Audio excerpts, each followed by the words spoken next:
Namaskar students, I welcome you to the human consciousness class. It is a part of your the fifth semester. So to understand human consciousness, actually human consciousness is not something a very tangible subject. So if I say tell you to what is bottle, you can see the bottle through the eyes, and you can tell how the bottle is, what is the bottle is made from. These are tangible matters.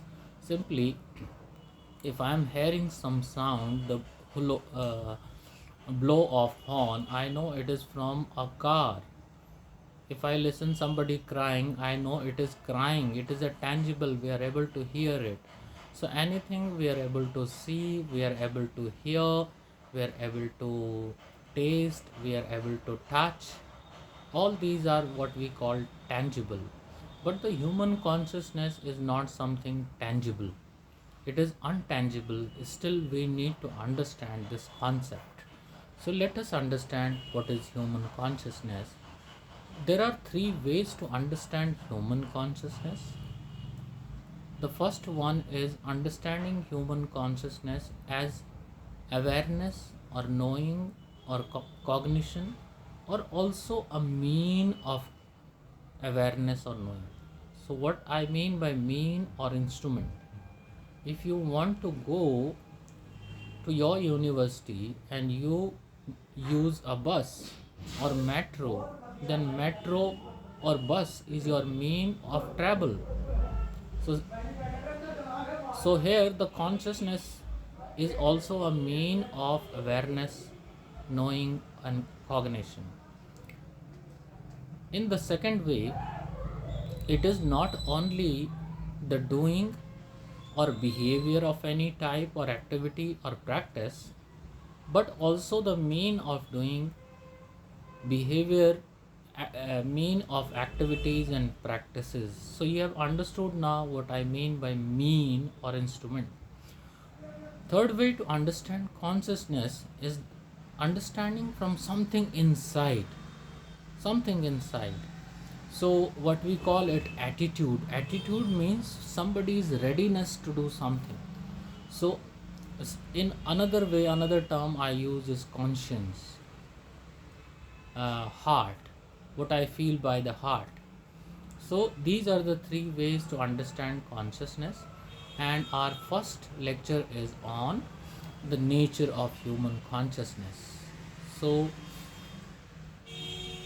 before I start, I would like to tell you what is the nature of human consciousness. We will understand in following 8 points. The first is Vedanta, second is in Sankhya Yoga philosophy, third one is Tantra, fourth one is physics, sixth one is chemistry, sixth is biology, seventh is psychology, and eighth is static versus dynamic. So let us understand in the terms of Vedanta. You already know Vedanta means not only the Upanishad but also Bhagavad Gita, Brahma Sutra, etc. In terms of Vedanta, the human consciousness can be understood in terms of knowing, awareness, or cognition. It is also considered some kind of a light or some kind of a connection between the soul and the body. In the Sankhya Yoga philosophy, the human consciousness is understood in two terms. The first one is awareness, cognition, or knowing, or tool of knowing, cognition. It is also understand as the mean of doing, mean of activities, mean of our practices and behavior. The behavior as well as the mean. In the Tantra, human consciousness means the energy. And in the Tantra, the energy is basically there are two main forms of energy. the energy of Shiva and energy of Shakti. In the yoga practice, the Shakti energy is with the practice is uplifted through the seven chakra and ultimately met with the Shiva and Sahasrara chakra. In Tantra also, the human consciousness is understood in terms of that energy which runs through our 72,864 energy channels. The same energy which is guided or moved upward and downward through the Pancha Vayu and Pancha Pranas. This it is the same energy that is regulated, directed, governed by the seven chakra in various parts of the body. In terms of physics, we understand the human consciousness more in its quantum theory.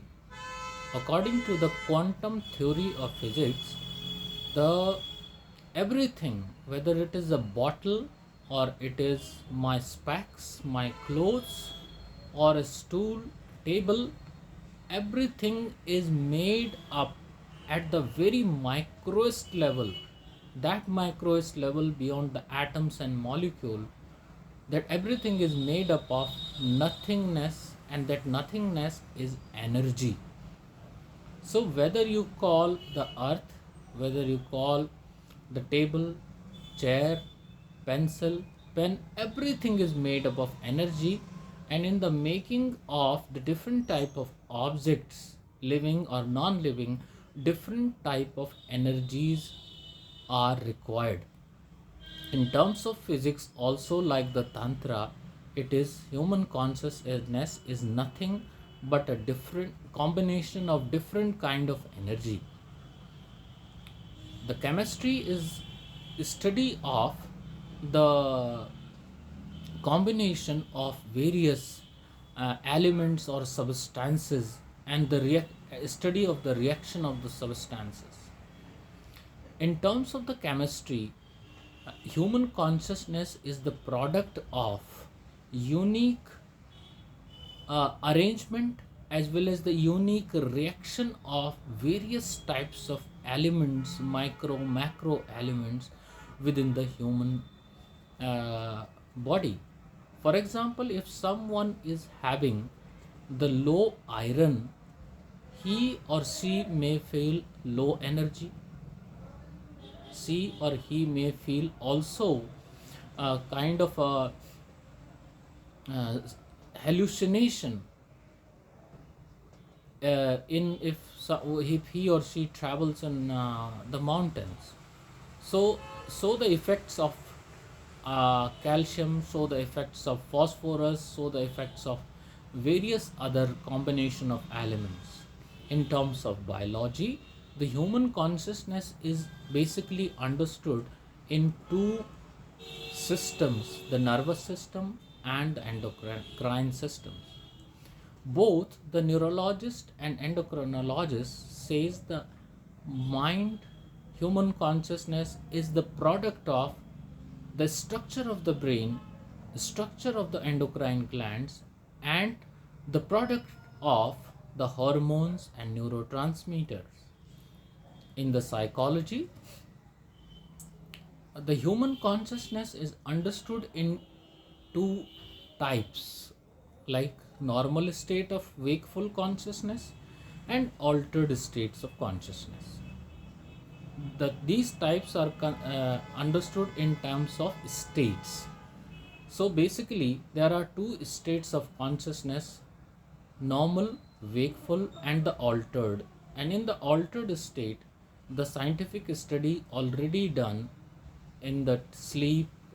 Sleep is the one of the altered states, so the dream, so the meditation, and drug induced. According to the Sigmund Freud, there are three levels of consciousness: conscious, subconscious, and unconscious. According to the Carl Jung, he added one more state of consciousness called collective consciousness.